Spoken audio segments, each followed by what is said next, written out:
Welcome to The Truth About Science with your host, John Gatos.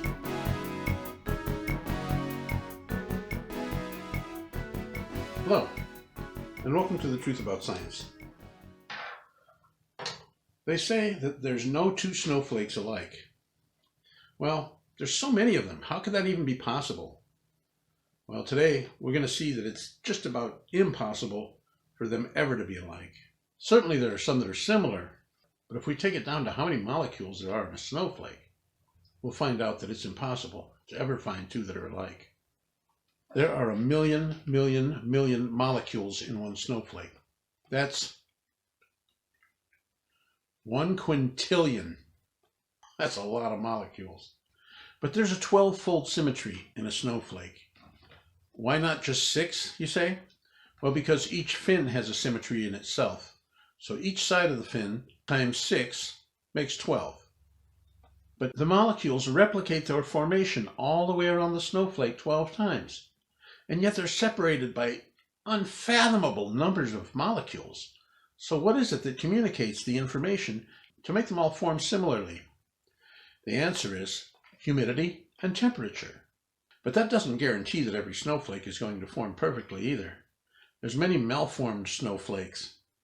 Sometimes they bump into each other and merge, or sometimes they just form irregularly. And that expands the possibilities of snowflake formation way beyond what we even imagined before. Because everyone thinks of a snowflake as a beautiful six-sided design. Water molecules are all the same shape, and they can stack on each other in a variety of ways. But they tend to form six-sided crystals. When a snowflake first forms, it starts as a fleck of dust. Moisture gathers around it, and it freezes, and eventually it forms faces. This in turn forms a six-sided prism. The reason it is six-sided is because of the way the water molecules stack on each other. Pits form in the prism, and the edges begin to grow faster. And through different temperature changes and humidities, the snowflake will either grow spikes or fins. Sometimes additional spikes will form, and the complexity just keeps growing until finally the snowflake falls to the earth. Let's take a minute now to view just a tiny sample of the amazing, vast possibilities and beautiful designs that snowflakes can form.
Well, it sure seems that the variety of snowflakes is on the verge of infinity.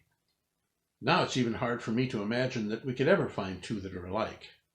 It's really pretty amazing when we find something like this that has so many possibilities. But even the shuffle of a deck of cards has so many combinations that they say that there's never been two shuffles alike in the entire history of cards. It's quite fascinating to find something that has so many possibilities that we get a glimpse of infinity. And it's always fun to learn something new when we examine the truth about science.